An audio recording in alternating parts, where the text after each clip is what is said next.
नक्कली भुटानी शरणार्थी प्रकरणका सबै आरोपीको सुनवाई उच्च अदालत पाटनमा एकैसाथ हुने भएको छ।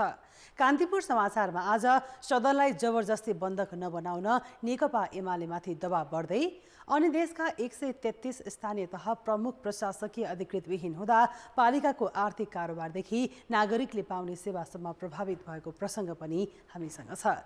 विद्यार्थीमा आँखा दुख्ने समस्या बढेपछि भक्तपुर र काठमाडौँका केही विद्यालय बन्द, देश बाहिरका प्रसङ्गमा क्यानाडाको उत्तर पश्चिम जङ्गलमा आगलागी हुँदा शहर छाड्दै आसपासका बासिन्दा र खेलकुदमा साउदी प्रो लिग सिजनमा प्रभावशाली सुरुवात गरेको अल अहलीको लगातार दोस्रो जित लगायतका सामग्री हामीसँग हुनेछन्।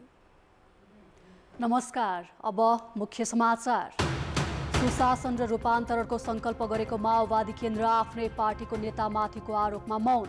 सुन तस्करी प्रकरणमा मुछिएका उपाध्यक्ष बहराबारे न छानबिनमा सहयोग न त खण्डन। उत्खनन तथा संरक्षणका लागि भन्दै काठमाडौँ महानगरले कपन क्षेत्रमा पनि खोलामाथि लगाइएको स्ल्याब हटायो।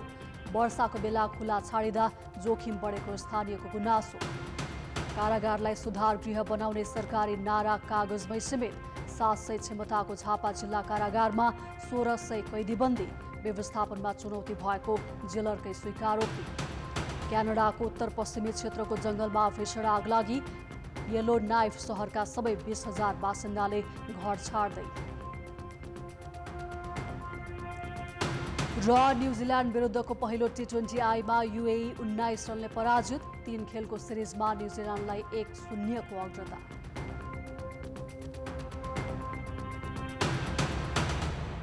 राष्ट्रपति रामचन्द्र पौडेलले संघीय संसदका दुवै सदनमा एमालेले जारी गरेको अवरोध अन्त्यको पहलका लागि सर्वदलीय बैठक आह्वानको तयारी गरेका छन्। एमालेले सुन तस्करी प्रकरणको छानबिन गर्न उच्चस्तरीय समिति गठनको माग गर्दै साउन 10 गतेदेखि संसदका दुवै सदनको बैठक अवरुद्ध गर्दै आएको छ। संसद लामो समयदेखि अवरुद्ध हुँदै आएपछि दलहरूबीच सहमति जुटाउन राष्ट्रपति पौडेलले सर्वदलीय बैठक बोलाउने तयारी गरेका हुन्। राष्ट्रपतिको सचिवालयले सम्भवतः आइतबार नै बैठक बोलाइने जनाएको छ। विमानस्थलबाट भएको सुन तस्करी प्रकरणको छानबिन गर्ने विषयलाई लिएर 3 सातादेखि संसद अवरुद्ध छ। प्रमुख प्रतिपक्ष एमालेले छानबिन गर्न उच्चस्तरीय समिति गठनको माग गरे पनि सत्तापक्षले राज्यका संयन्त्रले गरिरहेको काममा शंका गर्नु नपर्ने भन्दै आएको छ। संसदभित्रैबाट सरकारलाई दबाव दिनुपर्ने प्रतिपक्षी एमाले नै सदनलाई बन्धक बनाएको छ, जसका कारण एमालेको सदनप्रति नै अरुचि हो कि भन्ने प्रश्न समेत उठेको छ।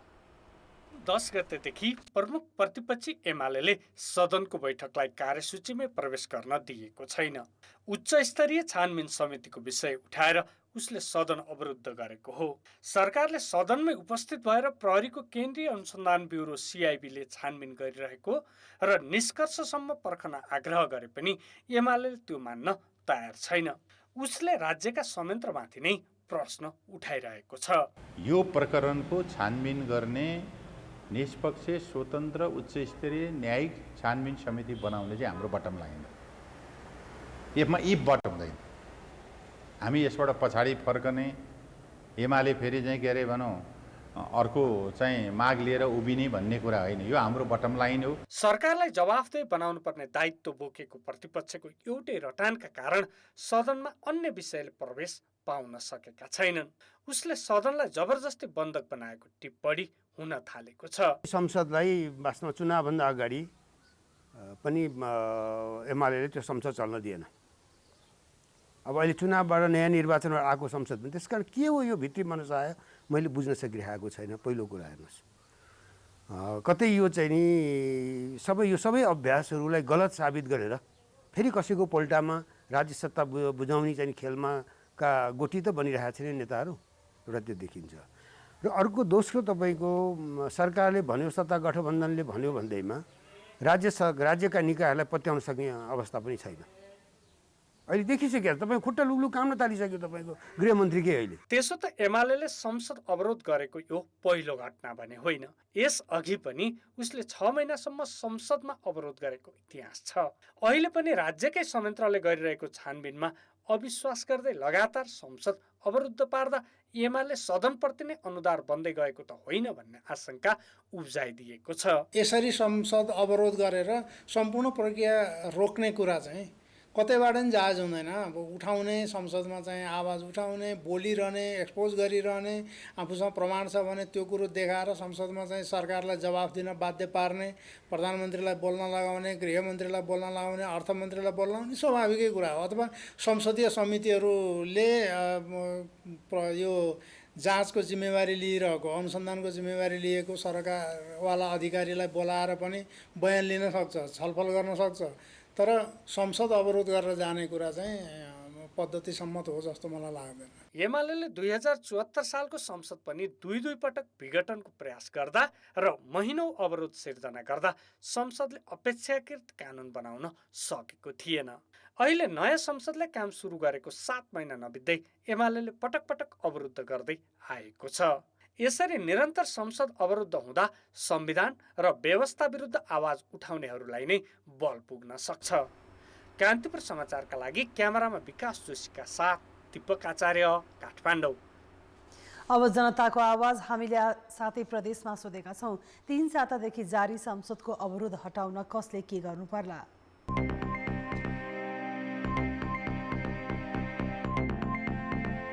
यो संसद भनेको राज्यलाई निकास दिने, नीति निर्माण गर्ने, कानुन बनाउने थलो, यसलाई अनिर्णयको बन्दी बनाउनु हुँदैन। सबैलाई राखेर गोलमेज सम्मेलन गर्नुपर्छ। राजनीतिक दलका मान्छेहरू आपसमा चाहिँ अनि गएर पहिरोभाव नगरेर एक ढिका साथ अगाडि बढे, यहाँ सबै कुरा हुन्छ। यसलाई हल गर्नको निमित्त प्रतिपक्षका साथीहरूले सदन खोल्नुपर्छ। दलहरूले आफ्नो स्वार्थभन्दा माथि उठेर सबैजनाले आफ्नो ठाउँबाट आफ्नो भूमिका निर्वाह गर्नुभयो भने यो त संसद अवरुद्धलाई हटाउन सभामुखले आफ्नो ठाउँबाट रुलिङ गर्न पर्ने हुन्छ। पहिला सभामुखसँग के सोच हुनु पर्यो भन्दा म कुनै पनि पार्टीको नेता होइन भन्ने सोच राखेर त्यसमा इनिसिएसन लियो भने संसद खोल्नलाई सहज पुग्छ जस्तो लाग्छ मेरो विचारमा। संसदमा प्रतिनिधित्व गरेका दलहरूले दलीय एजेन्डालाई एक ठाउँमा राख्दै राष्ट्रिय स्वार्थमा केन्द्रित भएर सुझबुझका साथ संसद खुलाउनुपर्छ। कुन तरिकाले हुन्छ, के कुरामा विवाद भएको त्यो सब मिलेर छिटोभन्दा छिटो संसद खुलाउनु पर्दछ। संसद अवरोध गर्नेहरूले संसदको मर्मलाई बुझ्नु पर्यो। ठुला दलका नेताहरू सँगै बसेर आपसी सहमति गरी अवरुद्ध संसद खुलाउँदा राम्रो हुन्छ। शीर्ष दलका नेताहरू चाहिँ आफैमा जिम्मेवार रहनुपर्छ। जनताको हितको लागि भए पनि संसद सबै राजनीतिक दल मिलेर खोल्नुपर्छ भन्ने मेरो धारणा छ। विभिन्न बहानाबाजीमा पक्ष प्रतिपक्षमा रहनुभएका सांसदहरूले पनि यसलाई चाहिँ बहाना बनाएर अवरुद्ध गर्न मिल्दैन। राजनीतिक पार्टीहरूको निश्चित स्वार्थभन्दा माथि उठेर छलफल गरेर दलहरूले आफ्नो स्वार्थ त्यागेर यो अवरुद्ध चाँडै खुल्नुपर्छ। संसदमा एकजुट भएर यसको लागि आवाज उठाइदिनुपर्छ। त्यसको केही समाधान हुन्छ, त्यसमा तपाईँ आपसी सल्लाह सुझाव निकालेर जनतालाई हेरेर हामीहरू संसद अवरोधलाई रोकौँ। संसदमा अवरोध हुनुको जुन पनि बाटो आइरहेछ त्यो सबै पार्टीहरूको प्रमुखहरू मिलेर जनताको पीडा के कस्तो छ त्यो बुझेर त्यो सांसद एकदम चलाउनु पर्छ। राष्ट्रिय राजनीतिका नेताहरू सम्पूर्ण नेताहरू एक आपसमा हातोमालो गरेर यसलाई हामीले कदाचित अवरोध गर्नु हुँदैन।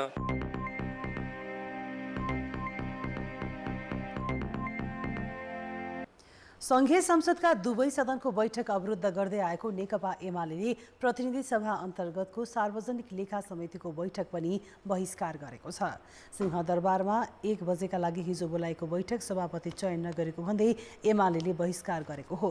एमाले लेखा समितिको सभापति चयन नगरिदासम्म बैठकमा उपस्थित नहुने बताएको छ। उसले यसअघि बसेको बैठकमा नेतृत्व चयन नभए बैठकमै नआउने जानकारी समितिका ज्येष्ठ सदस्य अर्जुन नरसिंह केसीलाई दिएको थियो। अहिले जो ज्येष्ठ सदस्यको बिचमा र हाम्रो बिचमा केही कुराहरू भयो भने त्यो छुट्टै कुरा हो। कुरा नभइसकेको अवस्थामा चाहिँ हाम्रो पूर्ववत कुरा नै यही नै हो। हामी दोहोरिएर जाँदैनौँ र हुनसक्छ उहाँहरूको र बिचमा हाम्रो कुराहरू भयो भने सहमति अनुसार पनि जान सक्छ। 26 सदस्य रहेको सार्वजनिक लेखा समितिको बैठक सञ्चालन गर्न कम्तीमा 14 जना उपस्थित हुनुपर्छ।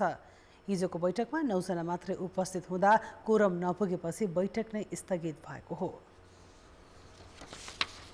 नेकपा माओवादी केन्द्रले भदौको दोस्रो सातादेखि 3 महिने घर दैलो अभियान सञ्चालन गर्दैछ।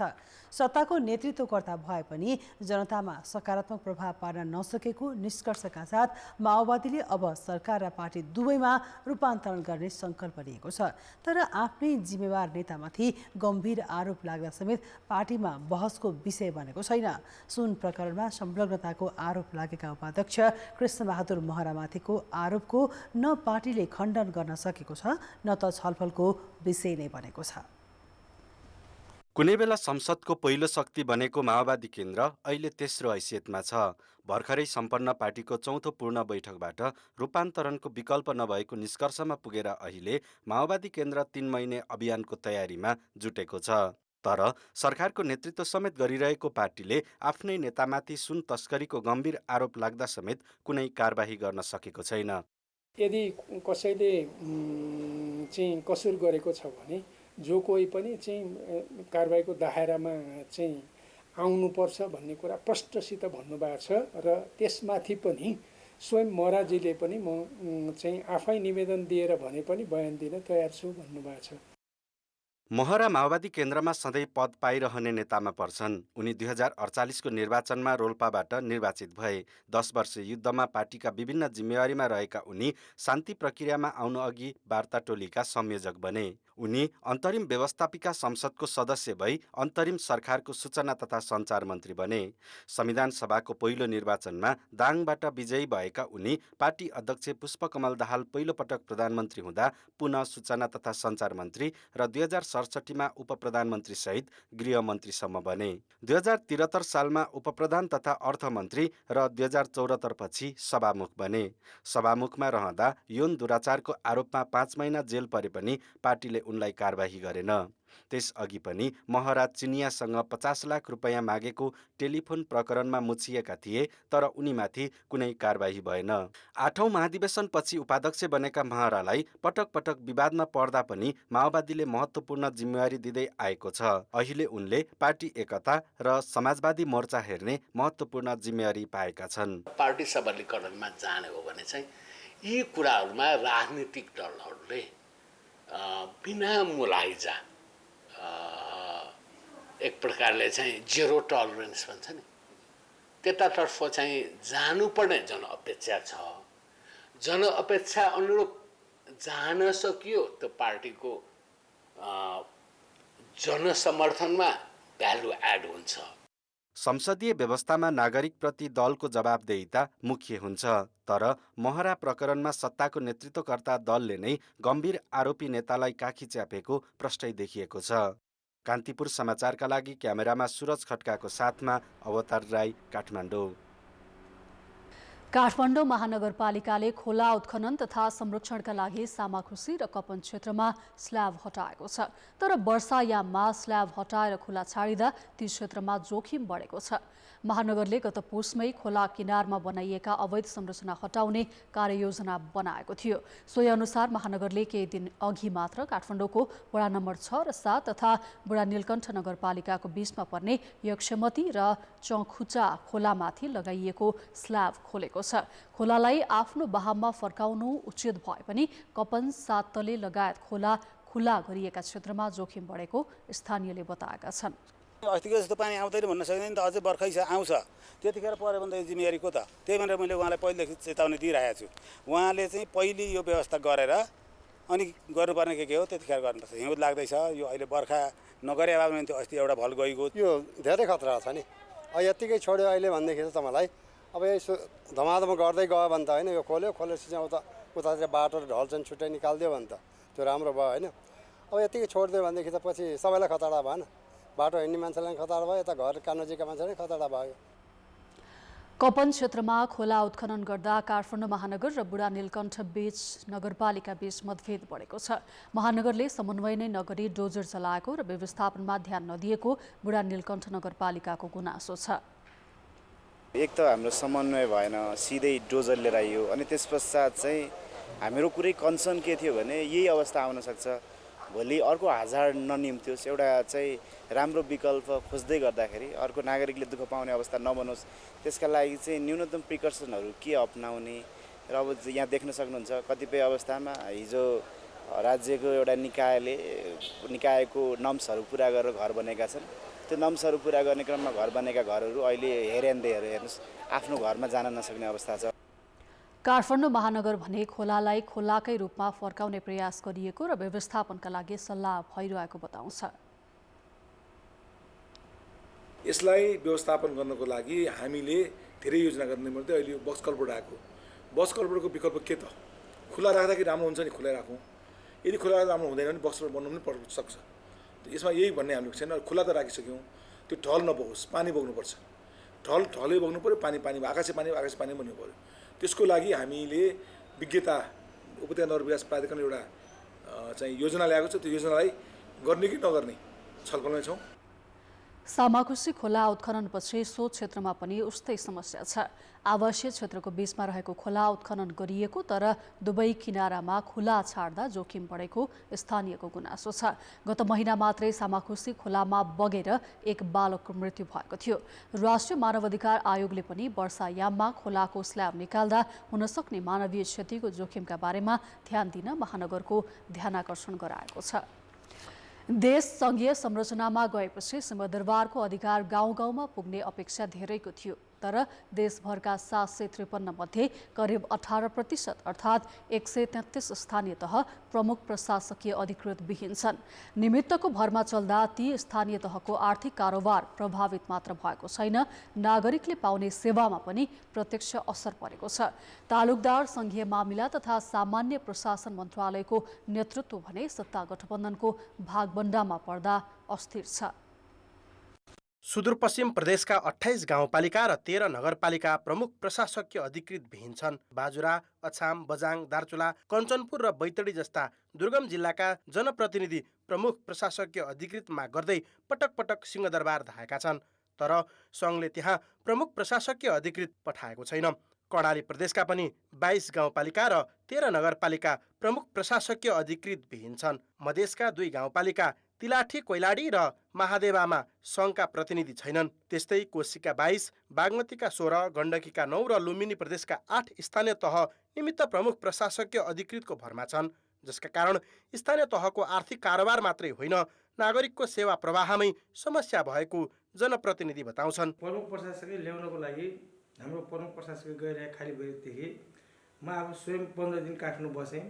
काठमाडौँमा सिंहदरबारमा कर्मचारी फालाफाल हुनुहुन्छ। उहाँको कर्मचारीहरू त्यही सिंहदरबारबाट निस्कन खोज्नुहुन्न।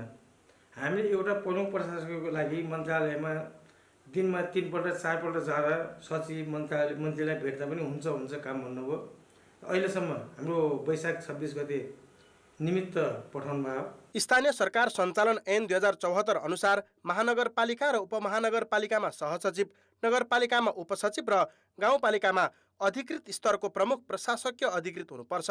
तर तोकिए बमोजिम अधिकृत हुनु त कहाँ 18% स्थानीय तह निमित्तको भरमा छन्, जसले सुशासनमा असर पर्ने विज्ञ बताउँछन्। यहाँ सिंहदरबारमा प्रमुख प्रशासकीय अधिकृत मानुस, उपसचिव चाहिँ कामबिन अवस्थामा छन् अनि सहायक मानुस। हामीले त राष्ट्रिय सभाको जो संहिता कानुन अनुगमन संयुक्त समितिले चाहिँ के एउटा फेडरलिजम सम्बन्धी कमिटीले चाहिँ हरेक पालिकामा कम्तीमा उपसचिवको दरबन्द राख हामीले भनेका छौँ कि हामीले कम्तीमा उपसचिव राख भनेको छौँ हामीले हो।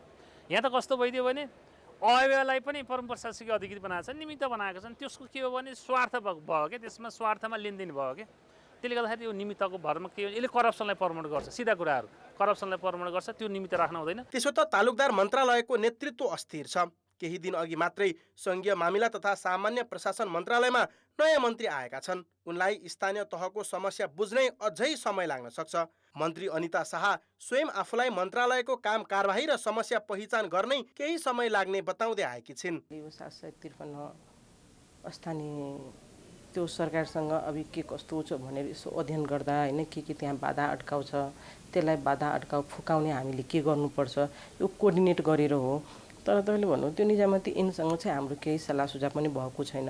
प्रशासन संयन्त्र त्यति महत्त्वपूर्ण होइन कि विकास निर्माणमा मात्रै धेरै महत्त्वपूर्ण भूमिका हो कि भन्ने खालको चाहिँ देखिन्छ। महत्त्वपूर्ण डिसिजन मेकिङमा जाने मान्छेहरूको क्षमता विकासका कुराहरूदेखि लिएर नेतृत्व विकासका कुराहरूमा यसले महत्त्वपूर्ण भूमिका खोल्छ।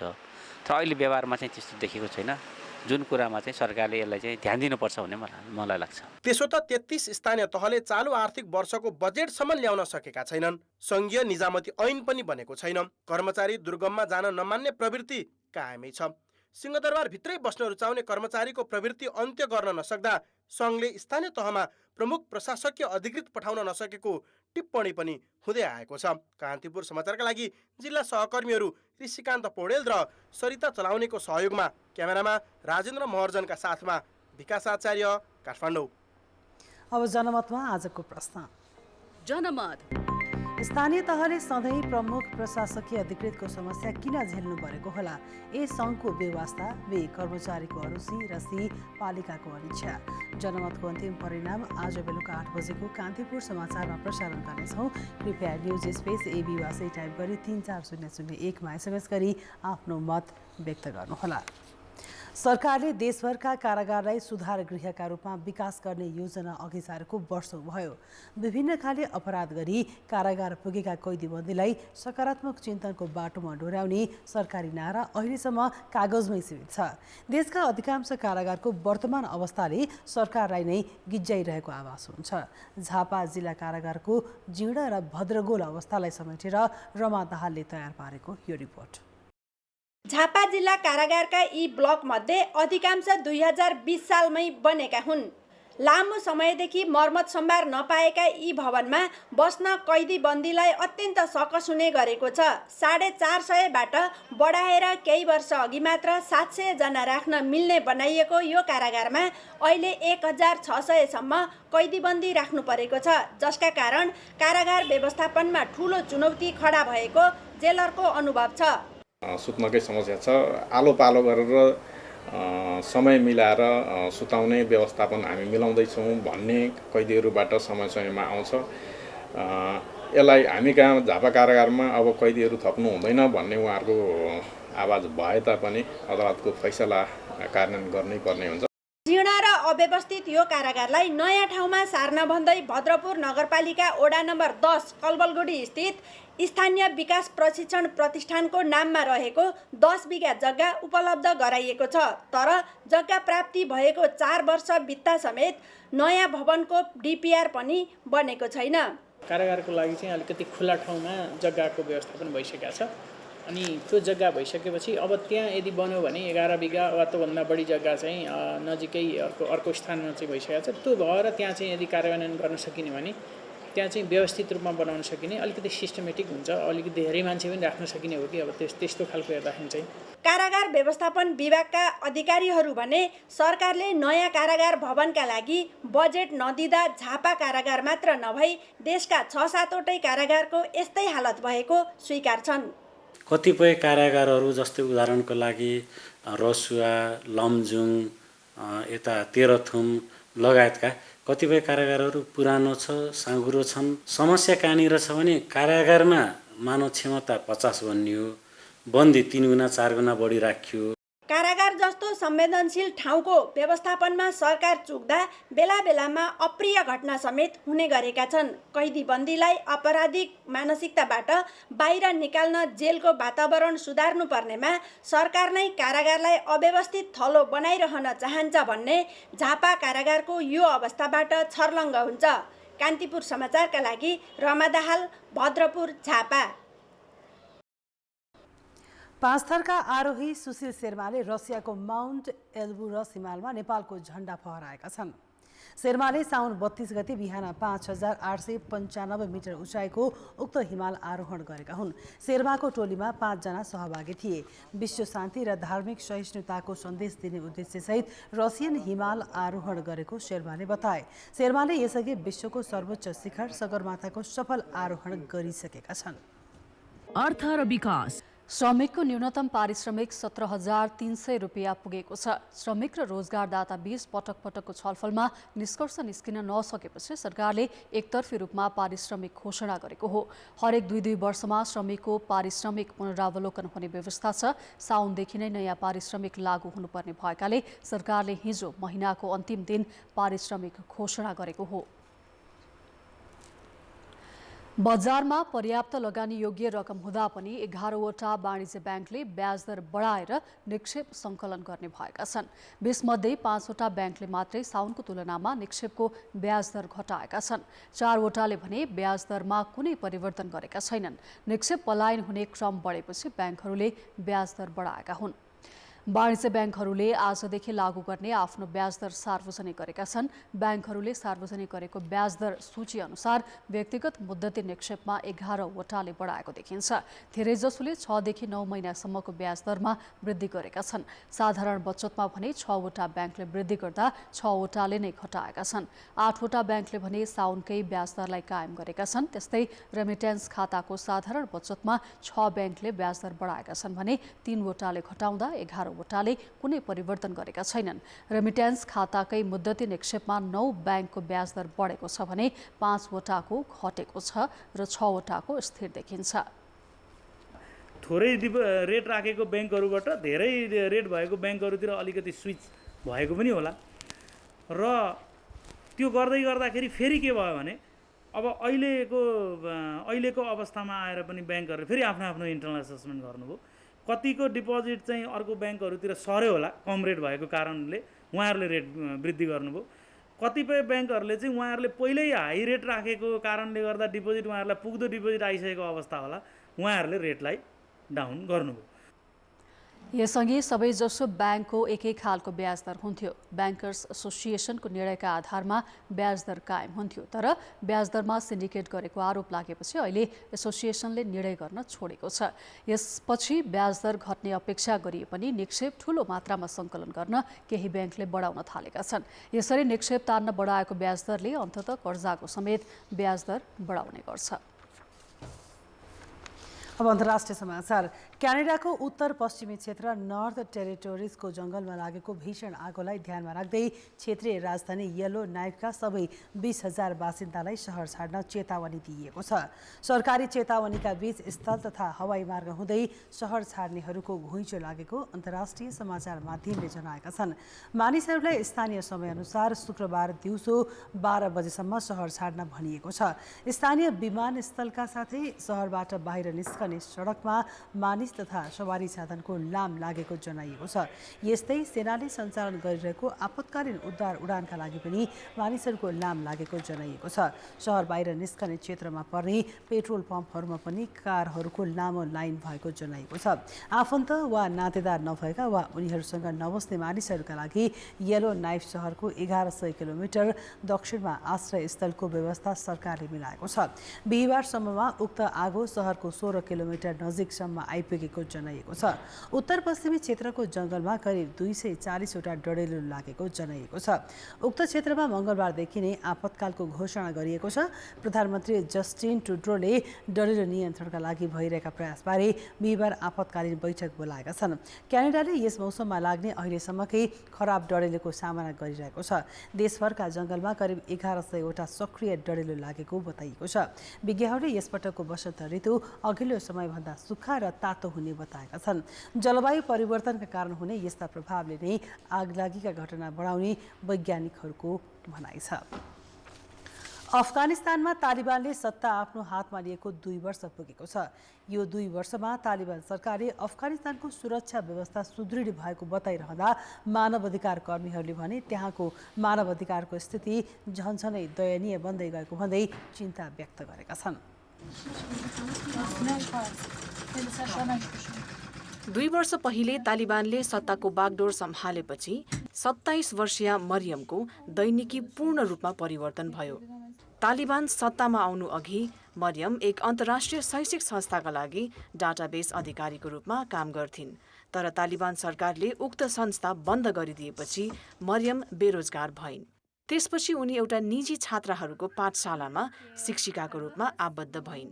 तालिबान सरकारले छात्राहरूलाई पठन पाठनका लागि पूर्ण रूपमा प्रतिबन्ध लगाएपछि उनी फेरि बेरोजगार भइन्।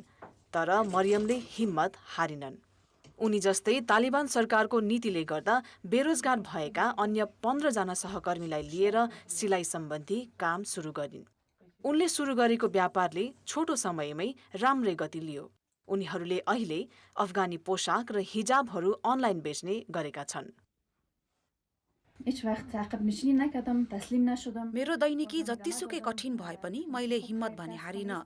तालिबान सरकारले पाठशाला विश्वविद्यालय बन्द गर्न सक्छ, तर हाम्रो मस्तिष्कलाई बन्देज गर्न सक्ने छैन। तालिबान शासन सुरु भए यता धेरै मानिसको दिनचर्या बदलिएको छ। 24 वर्षीय होस्नाका लागि तालिबान सरकारले मनाएको विजय दिवस उनको जीवनको नै सबैभन्दा अत्यास लाग्दो दिन हो। महिला मात्रै होइन, तालिबान सरकारका कारण अफगानिस्तानमा पुरुषहरूको जीवन पनि प्रभावित भएको छ। 22 वर्षीय इद्रिस भागेर फ्रान्ससम्म पुगेका थिए, तर फ्रान्सबाट बेलायत जाने क्रममा बुधबार डुङ्गा डुबेर इङ्ग्लिस च्यानलमा झन्डै मरिसकेका थिए। बेलायती अधिकारीहरूले उद्धार गरेको 60 जना आप्रवासी मध्ये अधिकांश अफगानी थिए। इद्रिस र उनीसँगै बाँचेका फवादलाई ज्यान बाँचेकोमा खुसी त छ, तर त्यो सँगै अब के गर्ने भन्ने चिन्ता पनि उत्तिकै छ। अहिले मलाई केही थाहा छैन, न म फ्रान्समा बस्छु न लन्डनमा। खै के भनौँ, के गरौँ। विश्व खाद्य कार्यक्रमका अनुसार 60 लाख अफगानी भोकमरीको सङ्घारमा छन् भने 4 करोड जनसङ्ख्या मध्ये 90% गरिबीतिर धकेलिँदैछन्। यसको असर सबैभन्दा बढी महिला र बालबालिकामा परेको छ। युनिसेफका अनुसार 16 लाख बालबालिका श्रम गर्न बाध्य छन् र यस वर्ष 23 लाख बालबालिका कुपोषणको पीडित हुने प्रक्षेपण गरिएको छ। कान्तिपुर समाचारको लागि अन्तर्राष्ट्रिय ब्युरोको रिपोर्ट। खेलकुद समाचारमा स्वागत छ। नेपाली फरवार्ड सावित्रा भण्डारीले डेब्यू खेलमै 1 गोल र 1 असिस्ट गर्दा इजरायलको हापोएल रानानाले नयाँ सिजनमा विजयी सुरुवात गरेको छ। अथेना कप प्रतियोगिताको दोस्रो चरणमा हापोएल रानानाले हादेरालाई 2-0ले पराजित गरेको हो। रानानाका लागि आदि गोल्डेन र साम्बाले 1-1 गोल गरे। साम्बाको पासमा गोल्डेनले गोल गर्दै रानानालाई सुरुवाती अग्रता दिलाइन्। त्यसपछि साम्बा आफैले गोल गरिन्। सावित्राले युरोपेली लिग खेल्ने राष्ट्रको नकआउट प्रतियोगितामा गोल गर्दै इतिहास पनि रचेकी छन्। क्लबले अब प्रतियोगिताको अर्को चरणमा सोमबार खेल्नेछ। रानानाले लिग यात्रा भने अगस्तको अन्तिमबाट सुरु गर्नेछ। 8 टोलीबीच झन्डै 7 महिनासम्म लिग चल्नेछ। घरेलु लिग र राष्ट्रिय टोलीकै सर्वाधिक गोलकर्ता सावित्रा पहिलो पटक युरोपेली क्लबमा अनुबन्ध भएकी हुन्। इजरायल एसियाली मुलुक भए पनि उसले युरोपेली फुटबल महासङ्घको प्रतिनिधित्व गरिरहेको छ। सन् 1987 को बेजिङ एसिया च्याम्पियनसिपमा माया रोकाको काष्ठ नेपालले सुटिङमा जितेको अहिलेसम्मको ठूलो पदक हो। अन्तर्राष्ट्रिय प्रतियोगितामा सहभागिताको हिसाबले सुटिङ तुलनात्मक रूपमा अन्य धेरै खेलभन्दा अगाडि छ, तर उपलब्धि भने खासै छैन। 8 पटक ओलम्पिक खेलिसकेको सुटिङले एसियाली खेलकुदमा पनि सहभागिता जनाउँदै आएको छ, तर अभ्यास सामग्री र पूर्वाधार अभावले यो पटक पनि एसियाडमा सुटिङको प्रदर्शन प्रभावित हुने देखिएको छ। 2037 सालमा स्थापित सुटिङ सङ्घले स्थापनाको अर्को वर्षदेखि नै एसियाली खेलकुदमा सहभागिता जनाउन थालेको हो। सुरुवाती 19 वर्षभित्र 15 पदक जितेको सुटिङले पछिल्ला 24 वर्षमा भने 1 मात्र मेडल जितेको छ। सन् 2010 को दक्षिण एसियाली खेलकुदको टिम इभेन्टमा कांस्य जितेपछि सुटिङले कुनै अन्तर्राष्ट्रिय पदक जितेको छैन। एक समय आफै छनौट भएर ओलम्पिक पुगेको खेल हो सुटिङ, तर आसन्न एसियाडमा भने सुटिङले पदक जित्ने आशा गरेको छैन। 11 खेलाडी सहभागी गराउन नाम सिफारिस गरे पनि राष्ट्रिय खेलकुद परिषदले सुटिङलाई महत्त्व दिएको छैन। बजेट अभाव भन्दै राखेपले 2 महिला खेलाडीलाई मात्र होङजाउ पठाउने निर्णय गरियो। दैनिक 4 घण्टा अभ्यास गरिरहेका उनीहरू पदक भन्दा पनि राष्ट्रिय रेकर्ड सुधारको लक्ष्यमा छन्। यो मेरो फर्स्ट इन्टरनेसनल गेम हो। अब यो ट्रेनिङबाट त मेडल त आश गर्दिनँ म, तर पनि अब एसियन गेम, इन्टरनेसनल गेम ठुलै गेम हो। त्यहाँ गएर हामीले के एक्सपिरियन्स गेन गर्न सकिन्छ। सो अब त्यहाँ सकेसम्म त हामीले मेडल ल्याउने ट्राई गर्ने हो आफ्नो बेस्ट दिएर, तर सकेन भने पनि एज हामी यङ प्लेयरहरूलाई त एक्सपिरियन्स बटुल्दै गएर नेक्स्ट अपकमिङ म्याचेसहरूमा पनि राम्रो गर्न सक्छौँ। बिजुली नहुँदा सुटिङको अभ्यास नै रोकिन्छ। बिजुली जाँदा जेनेरेटरको व्यवस्था छैन। त्यसमाथि महँगो खेल भएकोले पनि यो खेल देशव्यापी बन्न सकेको छैन। सुटिङका लागि सबैभन्दा महत्त्वपूर्ण राइफल हो, तर यो सहजै सबैतिर उपलब्ध हुँदैन। यस खेलका खेलाडीलाई शारीरिक तन्दुरुस्तीसँगै ध्यान, योगा, एकाग्रता लगायत धेरै प्राविधिक कौशलता चाहिन्छ। पहिला चाहिँ लाइक अलि राम्रो इक्विपमेन्ट्सहरू थिएन पहिला, किनभने अब त्यतिखेर राम्रो खालको इक्विपमेन्ट्सहरू लिएर आउने अब आर्थिक इकोनोमिक पनि समस्या थियो नेपालसँग। अहिले चाहिँ जे होस् पहिलाको भन्दा चाहिँ बेटर राम्रो खालको इक्विपमेन्ट छ, नयाँ छ, तर अझै योभन्दा अझै राम्रो इक्विपमेन्ट्स पनि सायद अब लिएर आउन सकिन्छ होला नेपालले। एसियाडका लागि श्लिसा भण्डारी र सुस्मिताले प्रशिक्षण थालेको 1.5 महिना भयो। अबको 1.5 महिना अभ्यास गरेपछि एसियाड सुरु हुन्छ। सुस्मिता अनुभवी खेलाडी भए पनि श्लिसाले अहिलेसम्म कुनै अन्तर्राष्ट्रिय प्रतियोगिता खेलेकी छैनन्। त्यसैले उनीहरूलाई एसियाड अघि अन्तर्राष्ट्रिय एक्सपोजरको खाँचो छ। एक्सपोजर त चाहिन्छ नि, एक्सपोजर नभइकन त राम्रो पर्फर्मेन्स आउँछ भनेर त एक्सपेक्ट गर्नु बेकारै हुन्छ, किन त्यति बेला नर्भस हुन्छन्। कतिको एक्साइटेड भयो भने त अटोमेटिकली प्रेसर हाई भएपछि त सुट चाहिँ नि राम्रो त गर्न सकिँदैन। 13औं दक्षिण एसियाली खेलकुदमा भारतीय खेलाडीसँग राइफल सापटी मागेर खेल्नु परेको नेपाली सुटिङले 13 वर्ष यता कुनै पदक जितेको छैन। सागपछि सङ्घले 17 लाख खर्चेर राइफल किने पनि अन्तर्राष्ट्रिय स्तरको नभएको गुनासो छ। अभ्यासका लागि स्तरीय पूर्वाधार र सामग्रीको अभाव लगायतका कारण सुटिङले आशातीत प्रगति गर्न सकेको छैन। कान्तिपुर समाचारका लागि क्यामेरामा राजेन्द्र महर्जनका साथ विनय ज्योति सापकोटा र प्रदीप लेखी, काठमाडौँ। खेल समाचार अहिलेलाई यति नै।